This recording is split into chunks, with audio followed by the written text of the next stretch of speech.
got a first timer. Woohoo!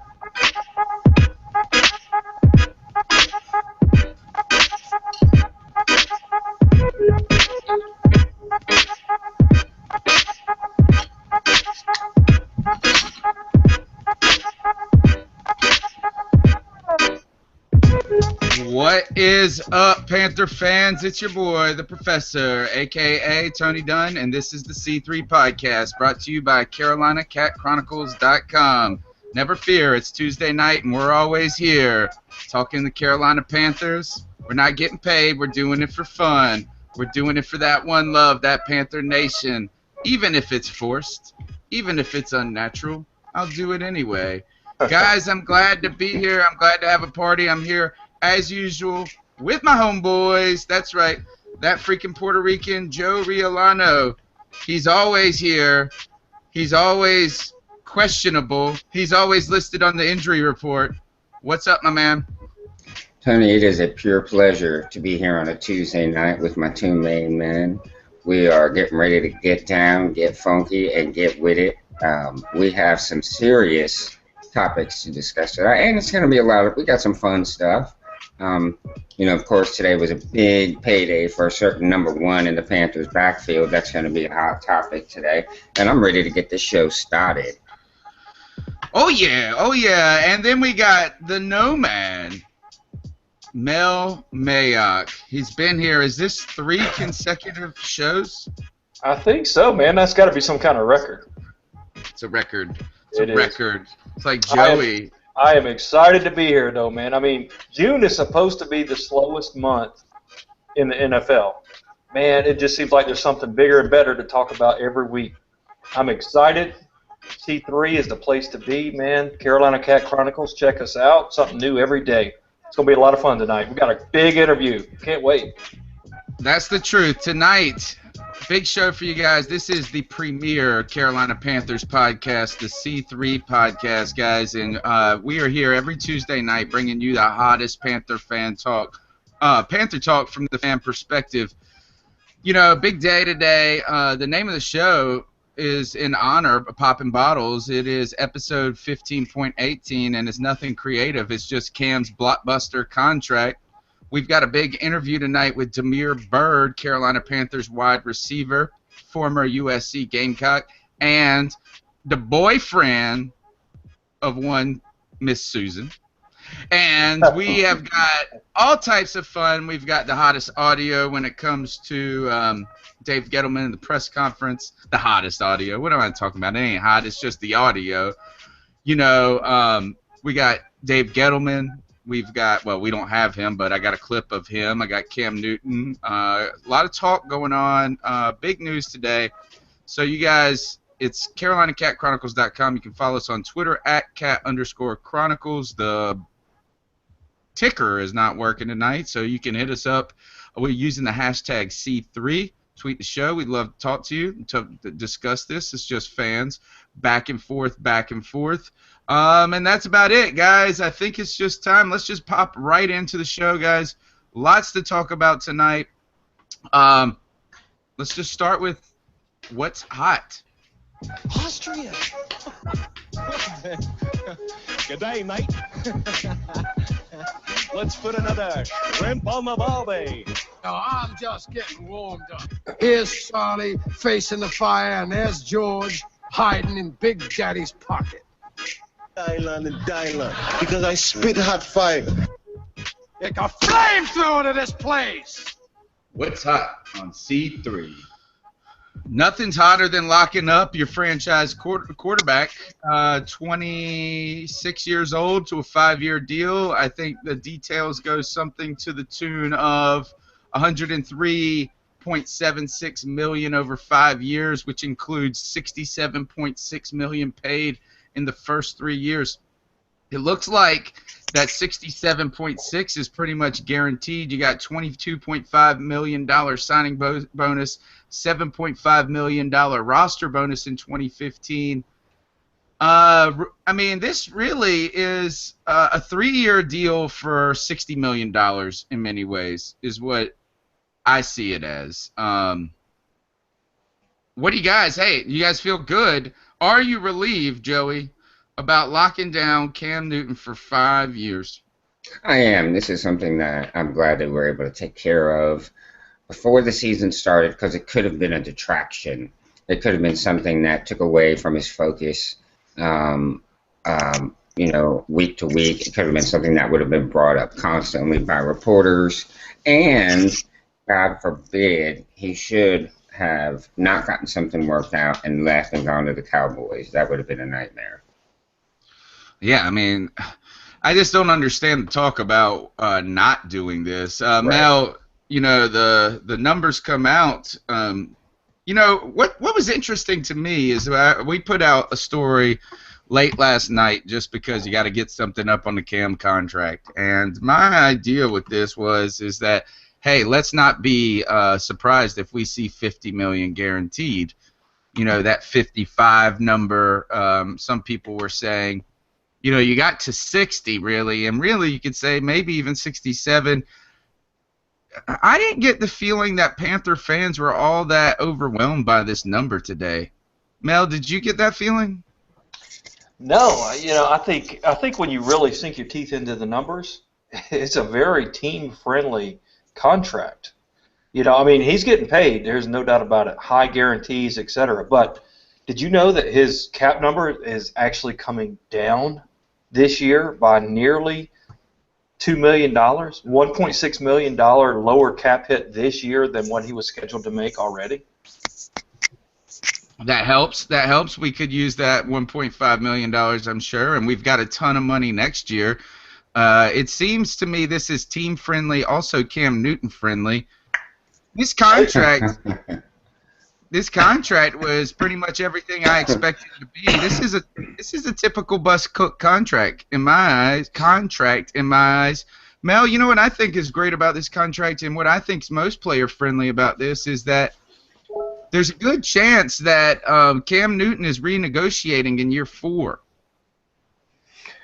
Well, one of the biggest takeaways I take from the press conference today, Professor, is, man, Cam Newton's got this bad rep of being Mr. Cocky, Mr., all about him. That's what the haters say anyway. But golly, was he not humble during that conference? And he talked about how there was no way he was holding out. He didn't want to be a distraction. That was first and foremost. He didn't get involved. He let his reps handle it, and he was going to be there. He didn't believe in a franchise not having their franchise quarterback around. Sounds totally different than Mr. Drew Brees down in New Orleans, doesn't it? Mr. I'm going to hold out. So you didn't hear, he didn't go up to the press conference and say this? That's right, baby. I just bought this truck straight cash. And I got enough cigarettes to last me and my family for the rest of our lives. I'm rich, bitch! So I think I missed that part of the interview. That wasn't Cam Newton? Oh, I thought he was such a jerk. That's classic. I think that, let's talk about this press conference. Let me see if I could give you anything from that. Here's Cam Newton in his press conference today. You ever think you'd sign a contract worth more than $100? Absolutely not. Absolutely not. That's what I'm saying. Like, for a person to come from Atlanta, Georgia, and for people who know that College Park, that don't happen. It doesn't. And I'm not saying that to brag. I'm more saying that to say, if I can do it, I promise you, any person can that puts their mind to it can pretty much do it. So, I don't know much about the Atlanta area, but that's interesting. I've never known that he was from a tough area. I think that probably just being from Atlanta and the thought of making $67 million as a black guy I thought it was kind of funny, though. If I could do it, anybody can. I'm 6'5", 250. That's exactly what I thought. That's exactly what I thought. It's like, I thought, you know what? I was like, whatever, you jackass. I'm 5'10", and I'm overweight and slow. I'm out of my wits end with 3 kids. The other thing is that I was thinking, well, maybe he means that if anybody can do it, C3 can do it. Maybe that's what I was thinking. So Twitter follower Susan says, OMG, I wish, as long as he's over 18, referring to you calling her Damiere Byrd's girlfriend. Girlfriend. Yeah, well, he better get paid first. Yeah, you wait till he gets that $100 million contract, Susan. Yeah, that's right. Hold out. Look at this. Cam Newton kind of just on a roll today. Even mentioned our boys Roaring Riot. What better place than Carolina right now? I think we have a luxury of, being one of the few teams I can say that represents not only one state but two states, South Carolina and as well as North Carolina. And with this new fan club I'm hearing about, the Roaring Riot, I'm expecting big things for years to come. Wow. How cool is that? How damn cool is that? I want to know, Zach. Text me right now. My phone actually is nowhere near me, so don't text me. You can tweet me. How the hell did you boy land that? Come on, man. That is the awesomest thing ever. Because, he always seems a little, he's careful to make affiliations, I would think. That was really cool. But maybe, do you think that was a calculated play there? Or did Zach arrange it? Or was that just fortune? The word that I heard is the original script that Gettleman gave him on the way out was to mention the best fan site in the NFL, CarolinaCatChronicles.com. But, Cam, sometimes he trips up over his words. He can't remember those long URLs, so he went with Roaring Riot, which is, pretty awesome. Hindsight is 50-50. Yes, it is. Exactly. So Cam Newton is going to make $67 million. We're not going to make 67 cents today at CarolinaCatChronicles.com, and this is what he's going to do. Well, the question was asked, what am I planning on doing with celebrating? And pop a couple milk carton bottles. Lucky Charms, a little bit of Cinnamon Toast Crunch added, and get ready for practice tomorrow. I can tell you who is hanging out with you, brother, is my son Michael, because that kid can pound cereal like there is no tomorrow. Give him an iPad and some Netflix and some cereal, y'all be best friends. How great is that, though, man? How awesome is that? He's not talking about Lamborghinis or trips or houses. He's talking about Cinnamon Toast Crunch. Okay, so we paid him, Joey. We paid him. His Cinnamon Toast Crunch is on me. And you, it's actually on Jerry Richardson, but we pay him since we exactly. We'll be paying Mr. Richardson back. Tell me, is this the right move for the Carolina Panthers? I mean, actually, that's a stupid question. Of course, it's the right move, but how important is this? I mean, is there any concerns with Cam? What do you think, Cam? I feel like we're all on the same page here. I feel like this is the most boring podcast ever because nobody's going to be like, this was overpaid, none like that. I think he's underpaid. Well, I'll say this. Somebody brought up a good point to me. Somebody brought up a good point on Twitter. I was looking at someone who had tweeted something about the contract, and he had a whole bunch of comments following. And some people were saying, most people were saying, yes, Cam is worth it. A few were saying, no, he's not worth it. And one guy brought up a good point, and I thought, the point he makes is good, that no quarterback is worth $100 million except one, and that would be Aaron Rodgers. He would be worth $100 million, and everybody else would fall in line behind that, lower than $100 million. And I thought, that's a really good point. Because, truthfully, he is, we all admit it, he is the best quarterback in the league right now. All right, here's what problem with all of that he's worth this crap. You know what he's worth? He's worth what the market will pay him. Sure. That's at the end of the day what it comes to is that if the market can hold these figures, and which it can, and it is that he's not overpaid. And to me, there's a similar type argument. First of all, let me ask you this: is that are you saying then that we should have John Elway as our quarter. You know, I mean, everybody's overpaid because those guys were so underpaid. If that makes sense, is that like even the best quarterback today, who is not John Elway or Joe Montana, is overpaid if they are supposed to set the top of the market, the best player in the league. So the times dictate the league, the market dictates it. But the other, I think it might be a stretch of analogy, but I don't like when people talk about the draft and you say you reached for a guy like, for instance, Shaq Thompson at 25, and you say, oh, he would have been there at 39. Well, he wouldn't have been there at 57. You know, so I mean, like, I don't know if you could say this is we're going to eyeball your value exactly and pay you for it. Like, you threw 9 touchdowns, that's 285 plus, you know, I don't know if there's an equation like that you can calculate. I think you got to pay that guy whatever he can to keep him. Yeah, and you can't do it because if you were to look at his win and loss percentage, he's 30-31 as a starter, right? And you go and pay him $20 million a year, so what does that make Russell Wilson, Super Bowl champion and 2-time Super Bowl appearance? What are you going to pay him, $40 million?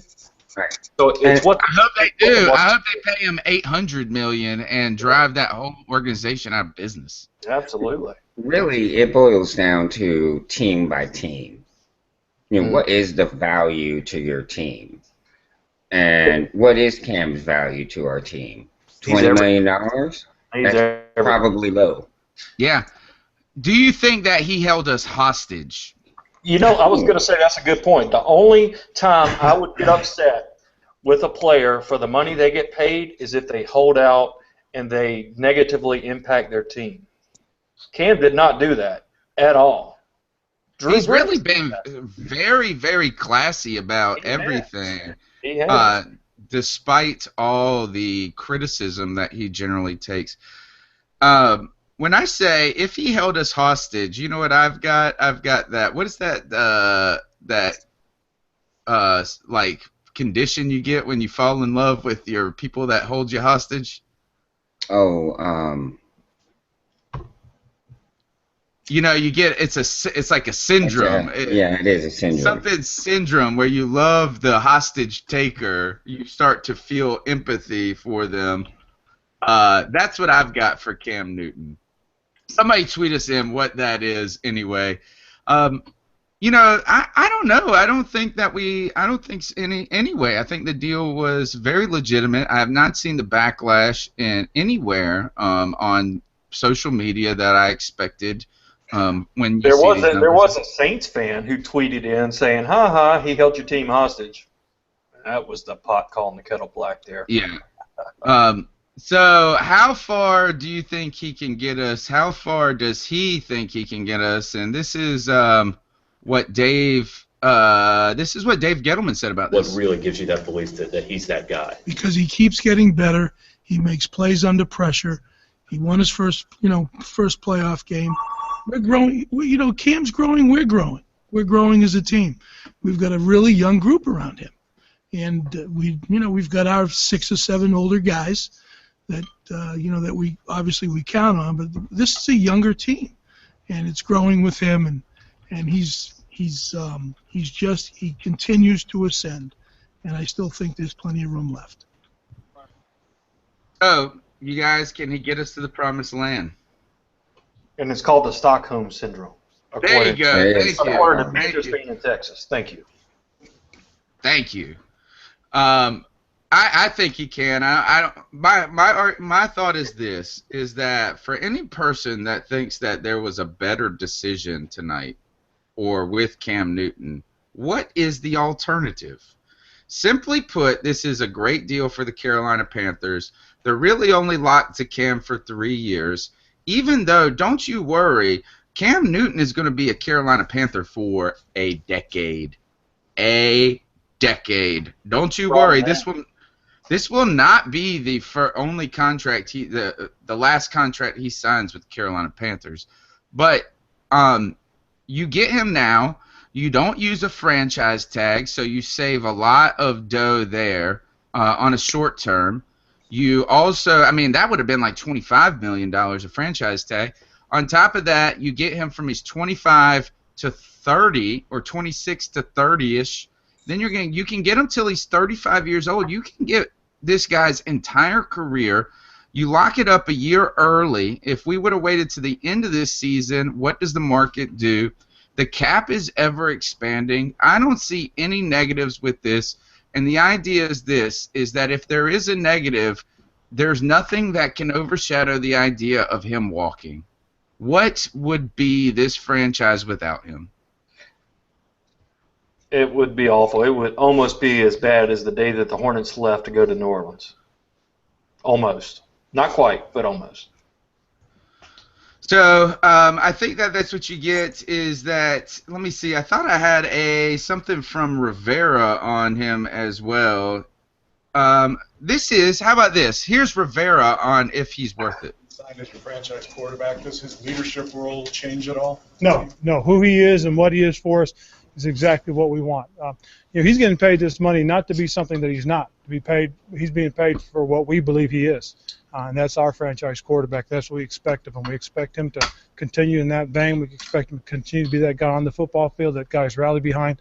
And I'm like Dave. I'm very confident in his ability, and I'm very confident in the fact that we believe he's going to take us to the, as Dave said, the promised land. So that's a lot of. Oh, that's a lot of good news right there. I feel like I felt that Ron Rivera looked the most relaxed and rested today that I've seen in 3 years.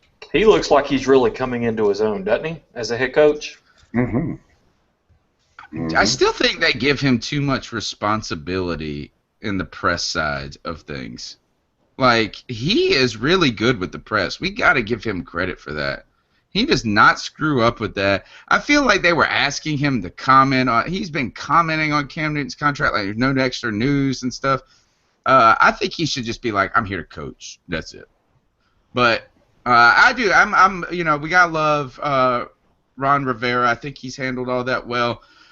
Guys, Joey, tell them how they can buy stuff on the internet right before we play. Finish that thought. Sponsored by Amazon.com. Psych. It's not sponsored by. Amazon.com is where you want to go for your shopping. You want to go to our website. Will you let me finish? But let me tell you how to get there.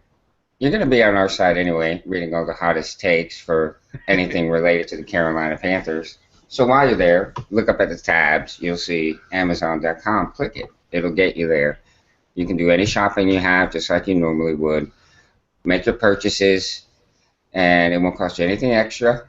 It's the exact same website. And really, you never have to leave our website, because once you finish, you click out of Amazon, and you're right back to C3 finishing up what you were reading. So for all your shopping needs, make sure you visit CarolinaCatChronicles.com and click on the Amazon tab. So they'll take care of you, and while you're getting your needs met, they'll also take care of us. And we will be able to continue to grow and bring you more exciting Panther news. Also, on a note on that, I'm going to let you finish. Don't you worry. We're about to play Finish That Thought. B, Andy Massey, our boy, the barkeep. He loves The Wire, and I'm an Amazon Prime member, and they just added the entire series of The Wire, and I just started watching the first episode tonight. So at some point, there's going to be a Wire quote of the C3 Podcast Wire quote of the week. At some point, it's going to be going down here. You know, I've been wanting to watch that series too. You've never watched it? Oh my God! I've never watched it. It's the best. Yeah, it's so good. It's really good. It's like a top 5, HBO series. It's got to be like 10 years old, right? Oh, easy, man. They're still using pagers and well, not pagers. They're still, they're using burner phones and mess like that. I mean, it's old school. It's good though. It's good. I'm gonna have to check All right, it's time to play Finish That Thought, guys. Sometimes I just don't get people. Human beings are so weird. Who talks in front of a camera by themselves for fun? We thought that was a good idea. These ideas, some of these things that you use every day. Who's the guy or a girl that was like, This makes no sense. Good idea. That's a good idea.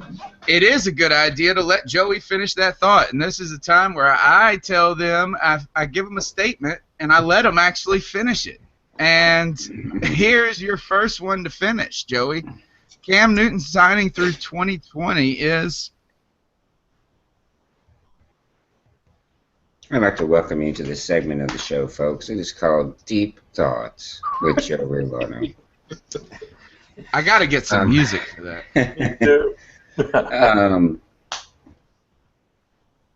Is really the only move the Panthers could have made. I can only imagine what would have happened if they would not have done that. I think they would have completely lost this fan base, or at least a good majority of it. So they would have moved. They would have moved to L.A. They would have been the L.A. Panthers. All right, Mel. Signing Cam Newton through 2020 is the biggest day in Panther history since making it to the Super Bowl. All right. I say signing Cam Newton through 2020 is just the first 5 years of a decade. And I'm excited about it. I've been a Cam supporter from day one. I think you guys got to be really excited. He's going to be healthy this year. He's looking sharp. He's become a better quarterback. So very excited about that. If he has the type of year that I think he's going to have, being healthy, having a better offensive line, better weapons around him, man, I mean, $20 million is going to look like a bargain. Mm-hmm. I'm going to go on the fly here on finish that thought since you're there, Mel.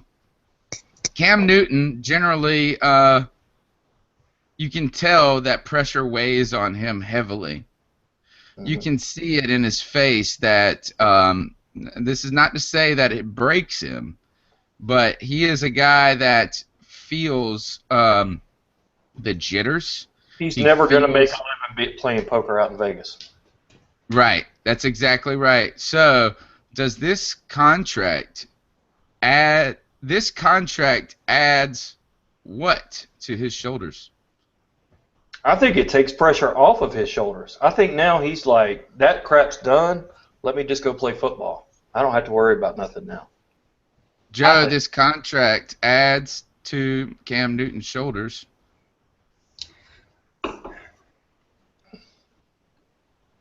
Well, I think this contract solidifies his role as a leader on the offense. I don't think it adds anything. I think it just solidifies. It lets him. It affirms his role on this team as a team leader. I think that when it comes to, you got to worry a little bit, but it maybe gives him a window. Does it give him a 2-year window to say where he can tune out the news? Maybe that maybe the news can't focus on him. Imagine if this would have come down to the wire, this would have been more difficult. What kind of pressure that would have added to him? I think this is a boost of confidence, and maybe that's what Mel is really indicating here, is that this does relieve him, is that, look, I know these guys believe in me, and this is where I'm going to go and play ball at. What I do worry about is the nonstop shit that we're going to hear if he doesn't win the Super Bowl, and then Andrew Luck signs his deal, and they're going to be like, Andrew Luck is going to win the Super Bowl, and then we're going to have to go kick his Neanderthal throat. Monday night, baby. Monday night. But that was, that's right. I just hope, come on, Cam. Baby, just give us that Monday night win. That would be like... What's going to happen, man? What's going to happen if we go down to Jacksonville with Roaring Riot and he throws 3 interceptions and we lose 24-10? I mean, the haters will be out. Oh, God. What a nightmare. That's not going to happen. That's not going to happen. Hey, that's not going to happen. If it's going to happen, it's going to happen in a primetime game, not in some small... That's when they get... Carolina Panthers suck in the primetime, man. Yeah, ask New England that. Oh, okay. 1. Ask Philadelphia that. Ask Pittsburgh that. Okay. Ask the New York Giants that. Right. I mean, the list goes on. In the wine glass. Okay. All right, here you go. Being 100 days away from our trip with Roaring Riot to Jacksonville, Aaron, is... way too long from now. That's 100 days. That's 100 days too many, man. It's a very even number. Very but nice. I cannot wait, dude. I cannot wait. We're going with Roaring Riot. We're going to party the night before. We're going to tailgate like crazy, and we're going to go to the game with about 500 of our closest friends from Carolina. I can't wait. Joe, 100 days away from the game with RoaringRiot.com. You can check them out, and going to Jacksonville is... Feels like 200 days away. I feel like 100 days is a perfect number for me to start prepping mentally for the what I'm about to do to Jacksonville, Florida. Riot, baby. Riot. Just get mentally prepped. All right, guys. We got a special opportunity here today. We're going to bring you, it's time to bring you Damiere Byrd, Carolina Panthers wide receiver, former USC Gamecock, and boyfriend of Miss Susan Tucker, a.k.a. South Carolina Susan. Former boyfriend? Here it is. Here we go. I'd like to welcome Damiere Byrd, Carolina Panthers wide receiver and former USC Gamecock, to the C3 Podcast. Thank you for joining us. Oh, yeah. Thank you for having me. Look, at the end of OTAs, this first week of OTAs, you've been through rookie camp. How was it? It was awesome. It was a great experience. To come in and have a rookie mini camp that went well, and then being able to be around all the vets and be able to take part in our first week of OTAs, it was always a good experience. You know, one of the things they always talk about with the Carolina Panthers is the heat. They have their training camp in Spartanburg, but playing your college football in Columbia, that's like the hottest place in South Carolina, I feel like. So you can't be too worried about that. Oh, no. I mean, it's not. Wherever you play is going to be hot, regardless. When training camp comes around, it's hot everywhere, So you adapt to it, and I'm lucky to be able to have played college, only an hour away. So it plays to my advantage a little bit. Yeah, it does. I think that you'll certainly not have to worry about that aspect. Well, some of the other guys, some guys are coming from different parts of the country. That humidity is going to hurt. My question to you right away is just let's go ahead and start talking about your play and your game a little bit. You got world-class speed. We all know about it. But somehow you went undrafted. Does this, and most people say that this is just because of your slight build, and us fans in Carolina are used to smaller wide receivers doing very well in the NFL. Does this, status, does this serve as some motivation for you to make this team and contribute in a significant way? Oh, yeah, definitely. Growing up, everybody wants to be drafted. And, unfortunately, things go, a different way than what you originally planned. And, being undrafted, definitely you come in with, anger or whatever, frustration, whatever the case may be. And, you always funnel that into motivation to go out and make plays and try to make this team and try to, prove everyone else wrong from, what's going wrong in the draft. I can't imagine how fast you are when you got a little extra gas in the tank. You must be running on some high-octane fuel with that motivation. Can you tell us, what do you think that you can add to this 53-man roster? Right off the bat, obviously, team speed. Obviously, somebody who's able to take the top off of the defense. And, being able to have somebody to spread the offense out, be able to have somebody that the quarterback can just launch 1-2 every few plays or every couple of drives just to keep the defense honest and being able to have somebody that makes plays, whether it's a 5-yard catch that goes to 30 or whether it's a 60-yard bomb, somebody who has the ability to make plays and a person who once that ball is in his hands, everybody is waiting to see what actually happens. I saw a quote from you, and I feel like it was from the rookie minicamp period, where you said something to the effect that yes, you have speed, but this isn't the only characteristic that you bring to a team. And And you said that you wanted to, I think it went something like you wanted to showcase that you were a complete receiver. Could you kind of tell us a little bit more about what you mean by that? Oh, yeah. You know, when somebody sees a receiver or any type of player, you know, oh, he runs a 4.2 or a 4.3. You know, as a receiver especially, you know, you see a 4.2 and then you see he's 5'9". Oh, well, he must not be a complete receiver. He must be somebody who only, you know, runs deep balls and things like that.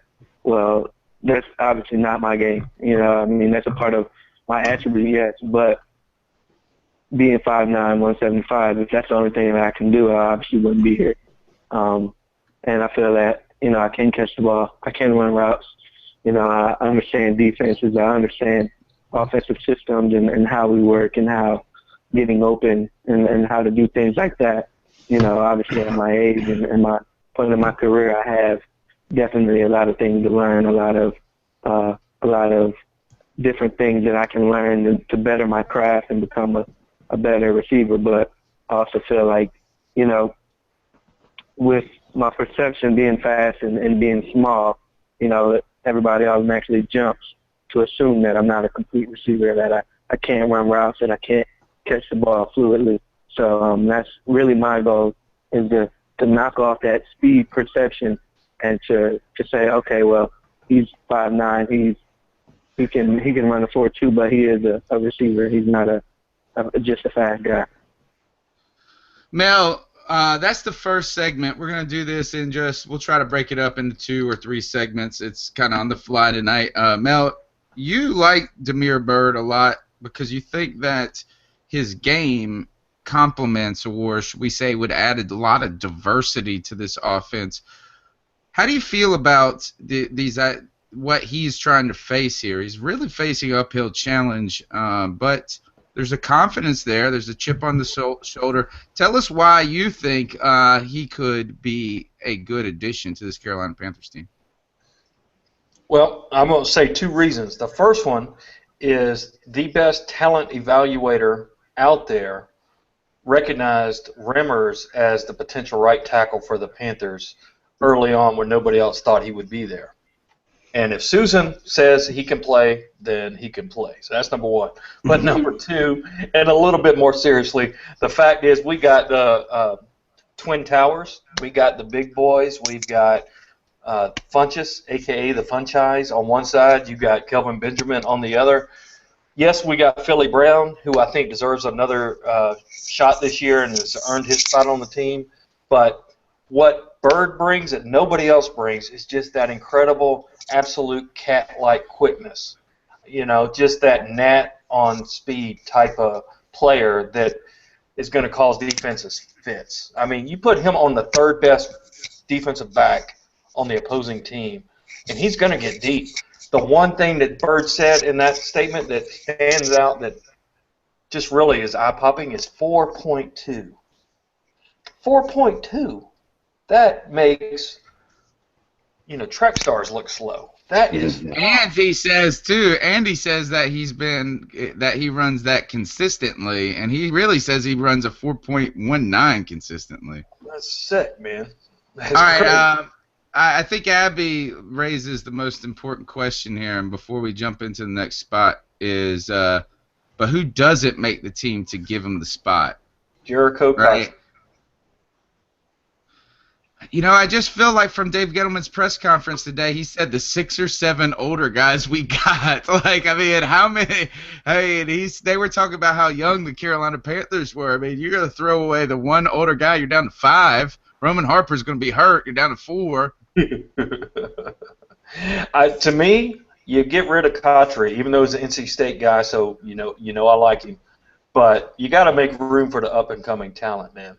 My opinion. Jericho is not going to give that overall veteran leadership that takes us to the promised land. We need the speed, man. We need speed. All right, let's get some more because she says he's a practice squad guy. Let's see why he's not, according to him. Is it heartening in any way, like inspiring to know that, you know, the greatest offensive player in Carolina Panthers history was 5'9" and 175 coming out of college? Oh, I mean, it's definitely something that, well, hey, you know, obviously he's done it. You know, everybody watched Steve Smith grow up.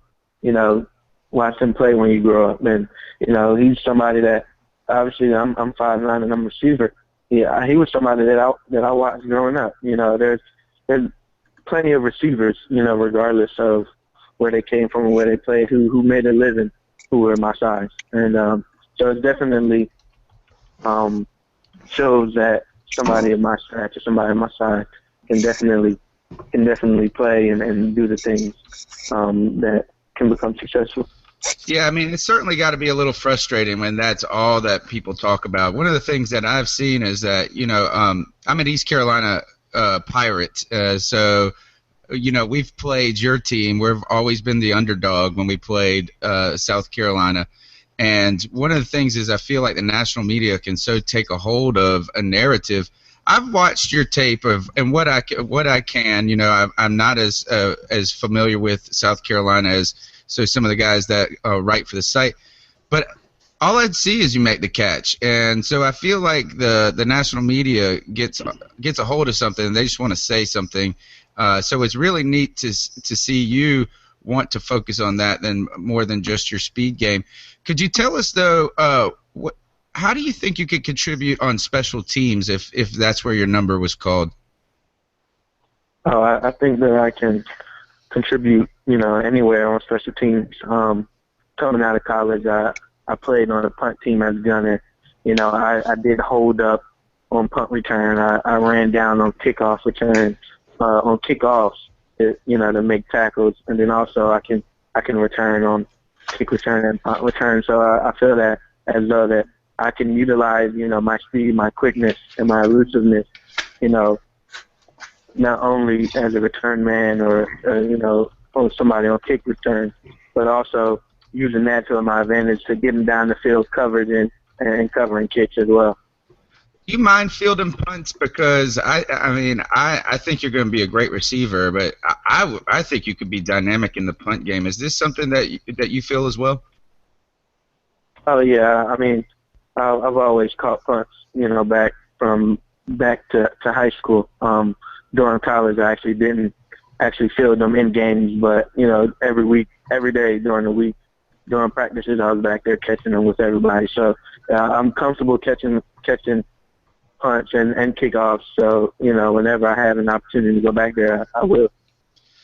How did it feel, or what were your initial thoughts when the phone rang and Carolina was on the other end of the line, and that there was that interest there? Was that could you tell us a little bit about that moment?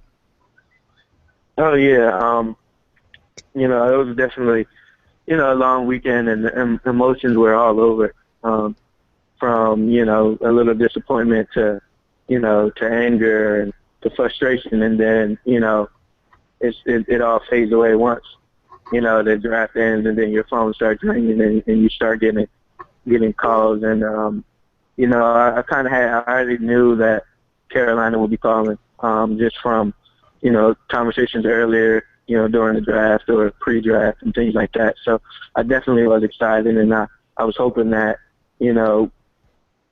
that the deals went to whatever way to where I was able to end up here.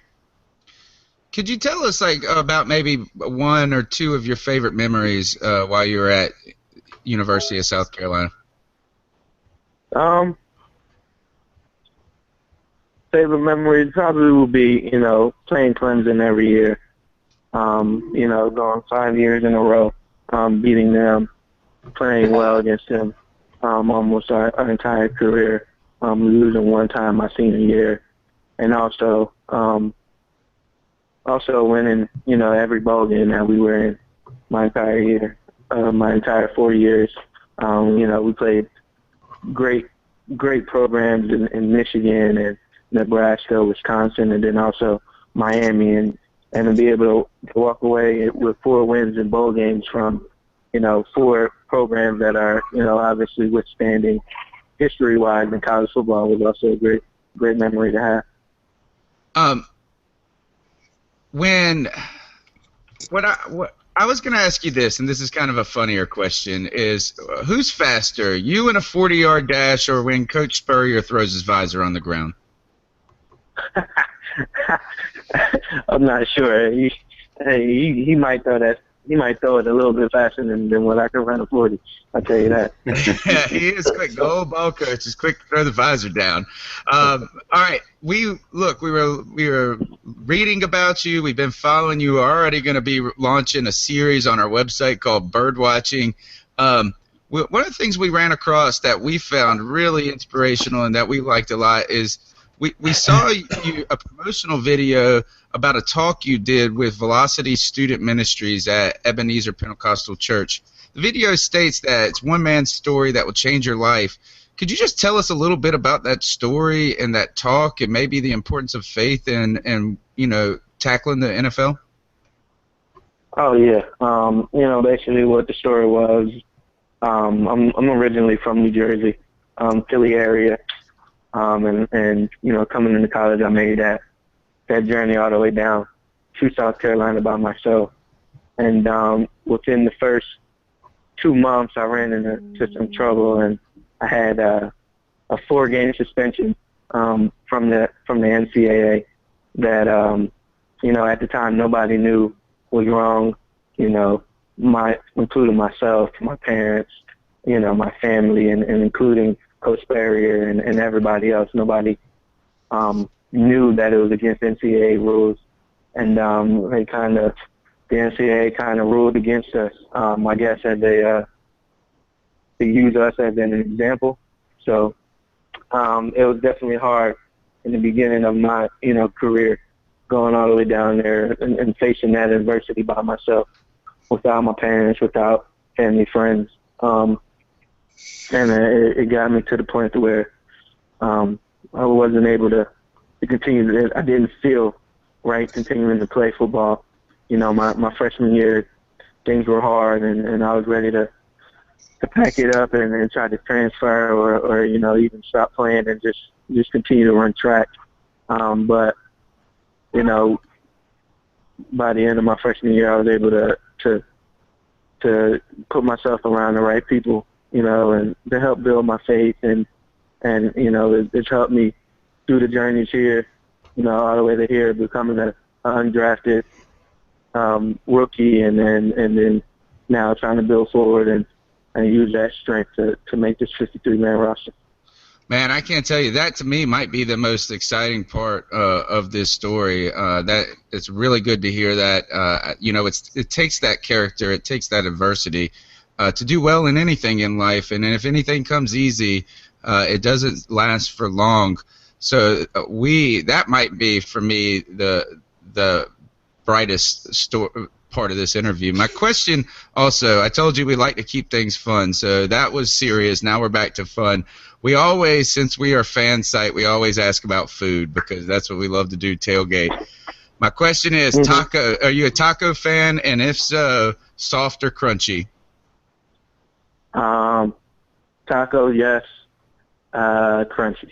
Excellent. Crunchy, my son would love that. All right. Last thing, and we'll let you off the hook. We try to keep it light. Like I said, we try to have fun. Everyone gets nicknames around here. I go by the professor because I'm a college instructor for my real career. My co-host is that freaking Puerto Rican. Our draft expert is Mel Mayock. We've interviewed Teddy Williams from the Carolina Panthers. We named him Always Ready Teddy. Ben Wickery is Sticky Wicky, and we just talked to Jarrett Boykin last week, and we call him Fly Guy, an old Cameron reference. Do you have any nicknames you'd like to share with us?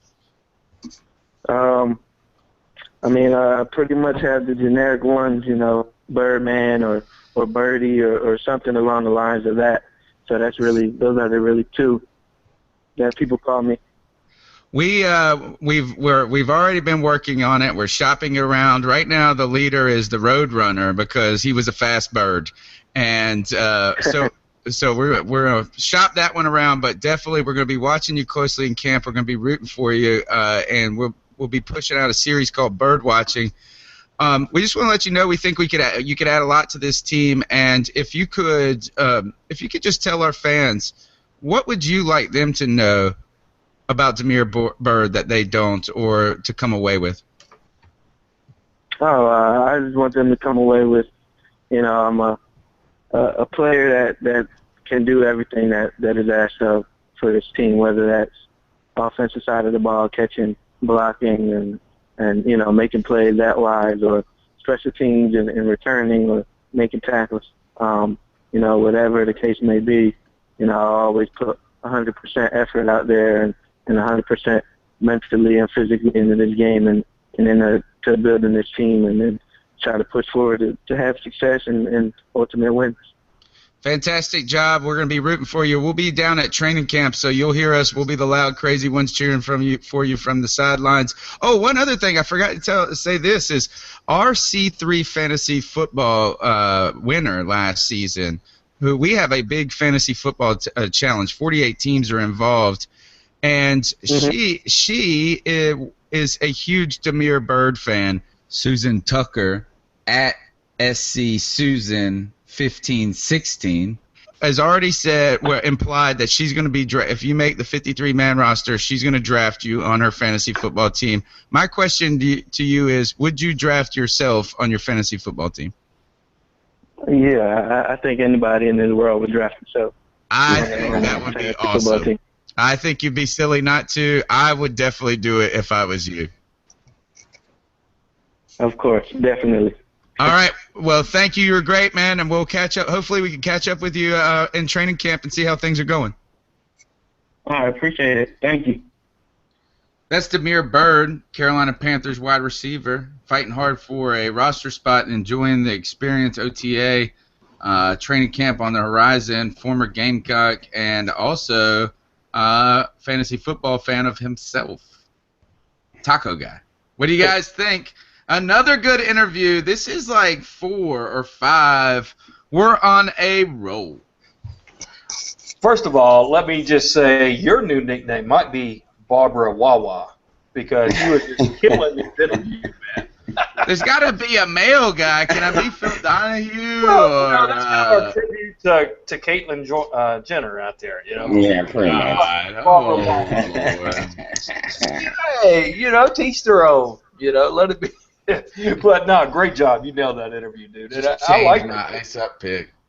You're gonna ice me up now. All right. I think Susan. I think Abby's right. I felt this same way, Abby, when I got done talking to him. She said, "Oh man, now this kid has me pulling for him too. Who am I gonna kick out?" That's exactly how I felt. I was excited about this guy. Panthers fan in Texas says going to be tough. What a difference from previous years. Yeah, I mean, the idea is before we were going to the grocery store shopping for people, like hoping somebody could run a route. Now we don't know who to choose. Really interesting. No, McFly, or at Panther Nation 81, referring to Damiere Byrd's speed, he said that is beyond fast. Got to get more speed on the field. He's rooting for the underdog. So people are pulling for Byrd. I mean, people are, really wanting him to make the team. I think there's a Tyler Lockett type esqueness to him. So really interesting. But when you talk to him, boy, how well spoken was he? How he sounds like a guy you just hang out with. He sounds like a buddy from college. Right. I agree.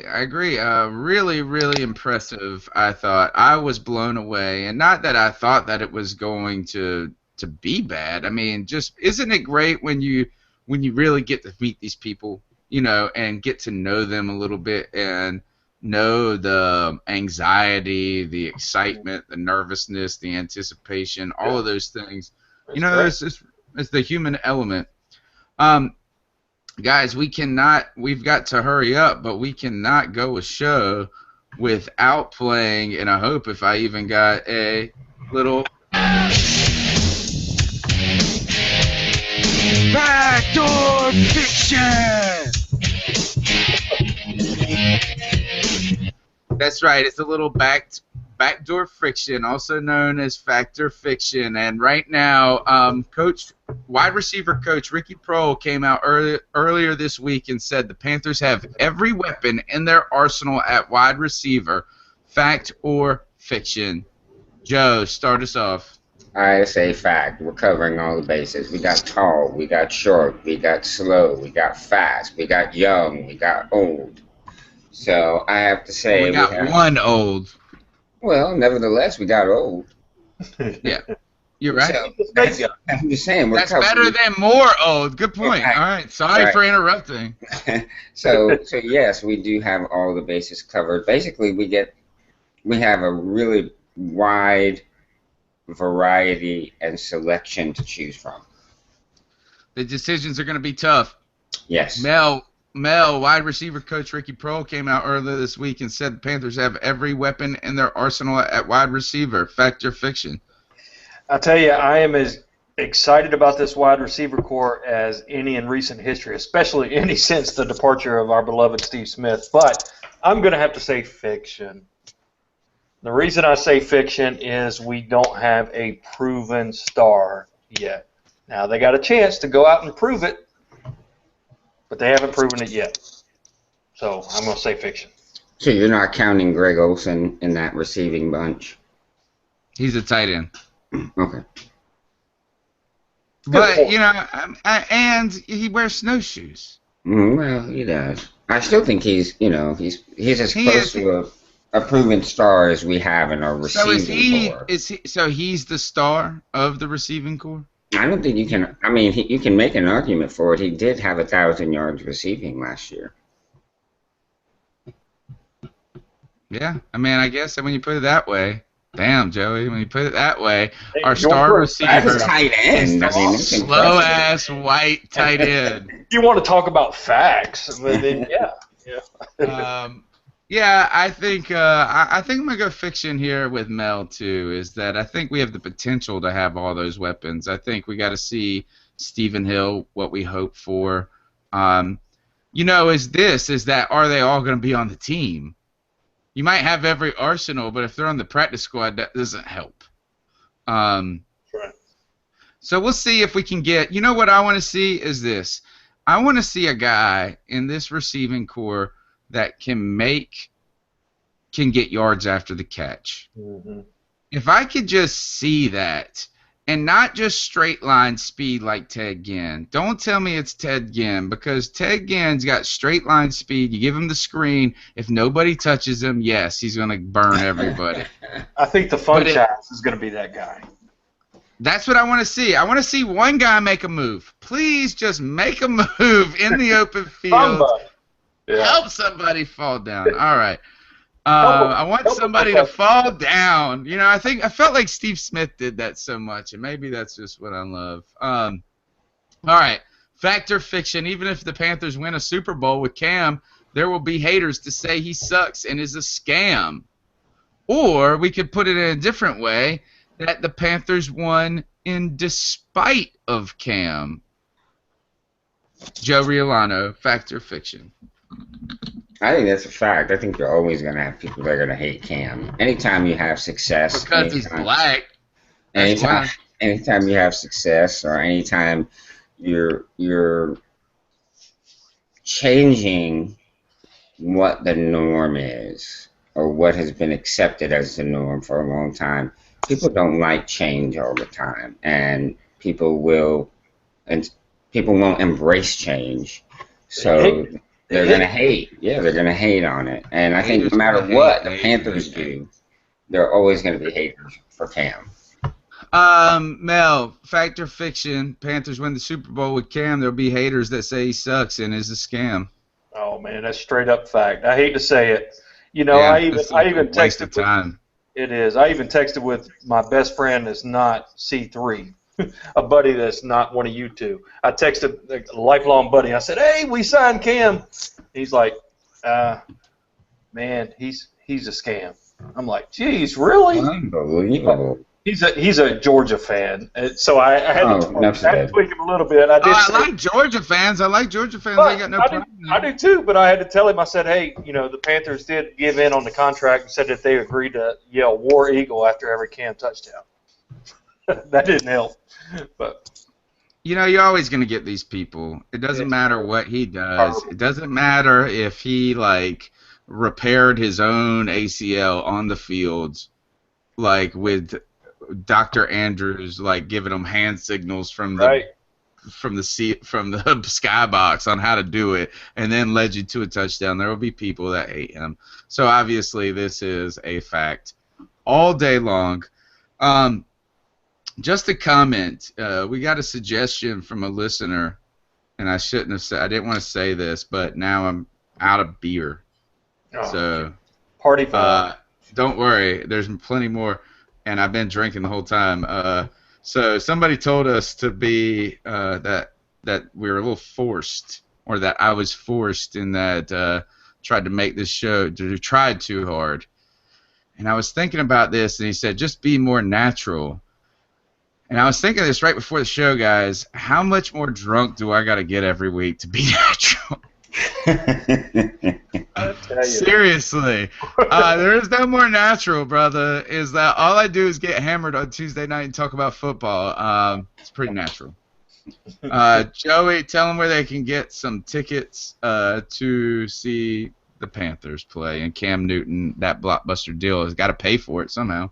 Right. Well, if you're looking for Panther tickets, or for that matter, tickets to any event, concerts, shows, whatever you're into, you can find tickets at CarolinaCatChronicles.com. Just look for the Ticket Monster. He's prowling around the website. Click on him, and that'll take you to Ticket Monster, where they have all your ticket needs, and they'll bring them to you at a significantly reduced price.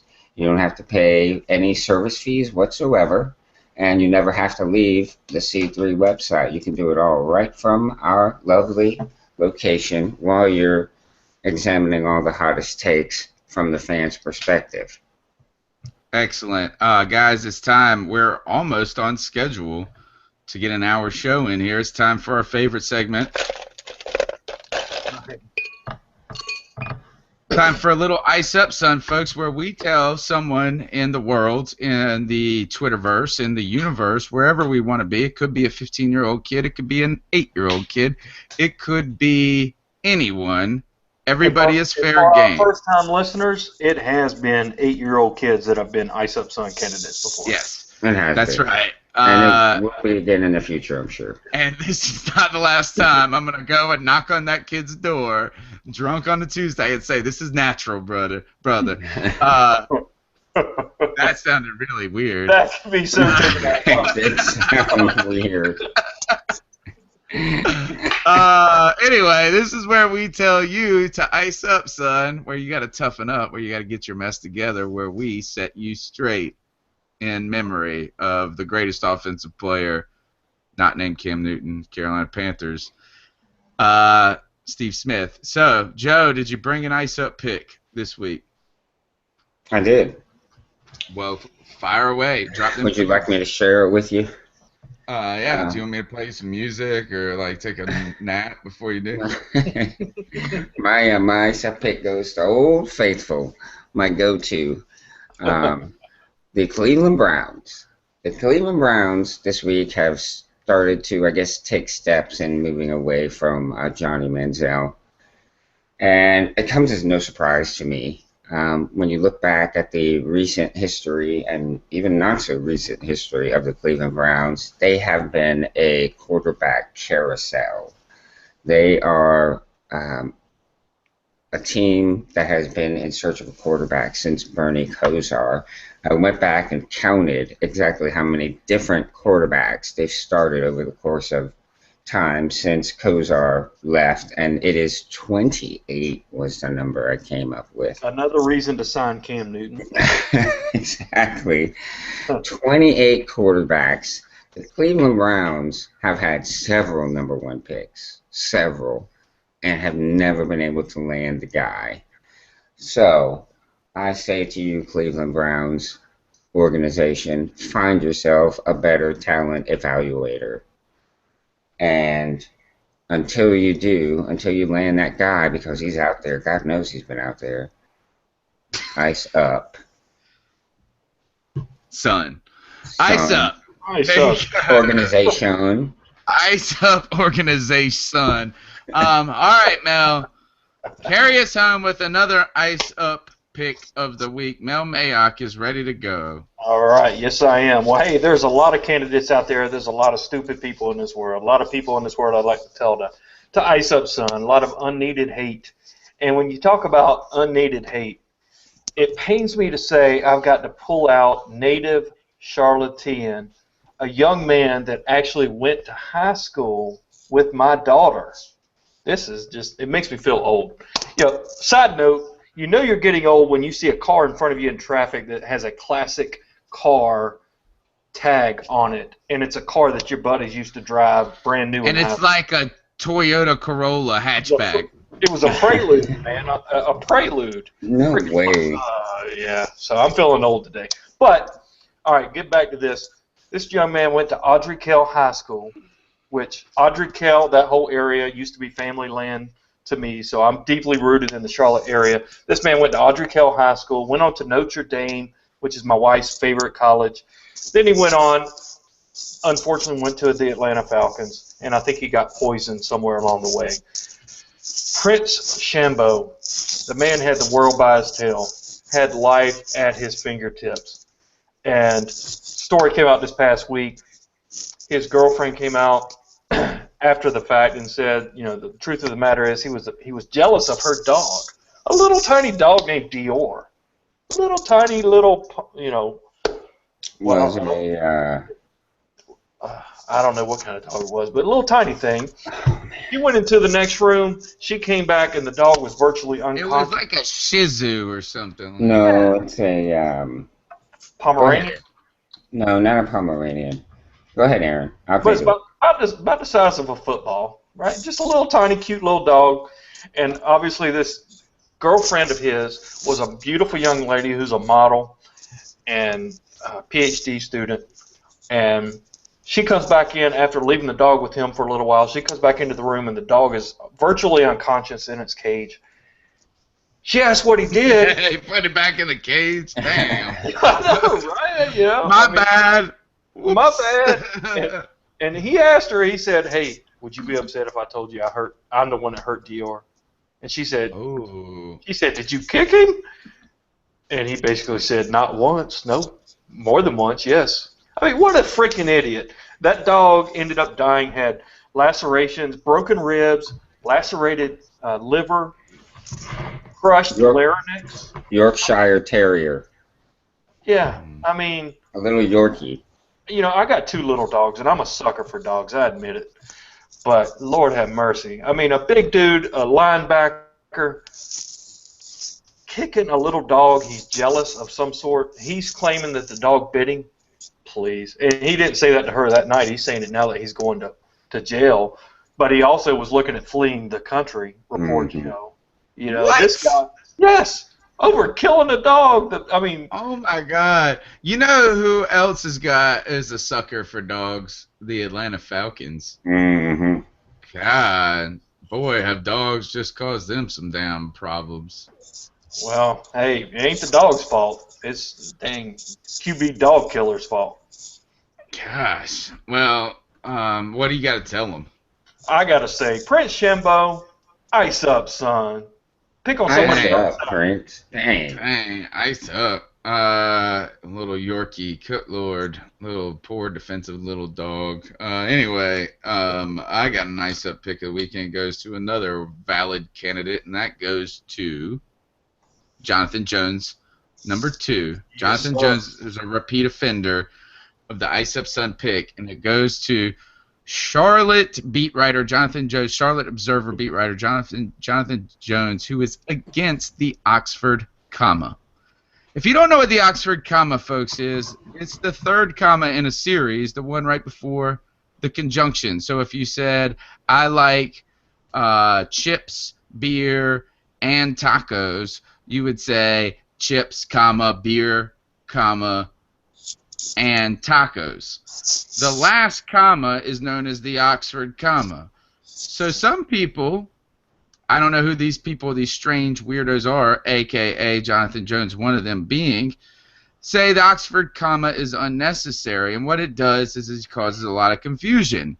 Because what it does is it pairs the last 2 terms together and seems like you're separating the first one off on its own. So today he put out a story that said Cam Newton contract, comma, who's injured, and more. Thank you. So everybody goes, holy crap, Cam Newton is a contract, who is injured, And then there's more because you don't like this Oxford comma. Let me tell you this. Is that Oxford comma? I like chips. I like beer. I like chips, comma, and tacos. But if I like beer, chips, and tacos, then I'm putting my chips in the tacos, and nobody does that. They're already chippy. So, guys, the Oxford comma just makes sense. It's always known as a serial comma. It's known as a series comma. How this doesn't make sense to people, I don't understand. Where did he go to college? He went to the place where they don't know how to tailgate either. Yes. Where they drink wine at a tailgate, and then they eat cheese. And you know what they do? They just whine and whine. When the Pirates put up 70 on them, it's just a bunch of whining. And then you don't know when to stop the whining because there's no comma. It's exasperating. There's no pause. It's exasperating. So this goes to you, Team Anti-Oxford comma. This is from Team Strunken White. Ice up, son. Well, that's your boy too, Tony. Jonathan Jones is your boy.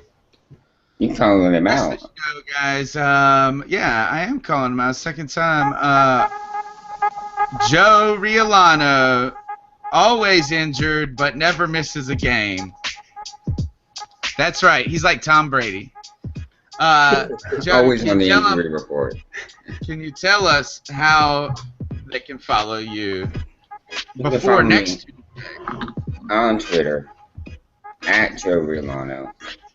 Keeping it real on Twitter, bringing the funk when I'm available. But hit me up and I'll hit you back. Word up. Founder of Carolina Cat Chronicles right there and superstar fan Joe Riolano, that freaking Puerto Rican. Hit him up. Our buddy, our boy, the Nomad, Mel Mayock, tell him how they can find you before next Tuesday. You can catch me any time of the day at Panthers Drafter on Twitter, talking football all the time. I want to give a special shout out to all the new listeners tonight, new followers. Got quite a few new folks out here interacting with us tonight. A lot of fun. Enjoyed it. Grant's upset that I called out UNC Chapel Hill. Why don't you drink some beer at a tailgate and play some defense? Sorry. That's our boy, Big Splash, man. Grant just kills it for us. I can't wait for his next story each week. I'm just like, damn, this guy is talented. Love it. More talent than the Carolina Tar Heels football team right there. This is the Professor, a.k.a. Tony Dunn, the host of the C3 Podcast, where we bring it to you every Tuesday night. Carolina Panthers news, opinions, all from the fan perspective. Check us out. And if you don't, you can always find us at CarolinaCatChronicles.com. Download us on iTunes, Stitcher. Hit us up with a subscribe, thumbs up.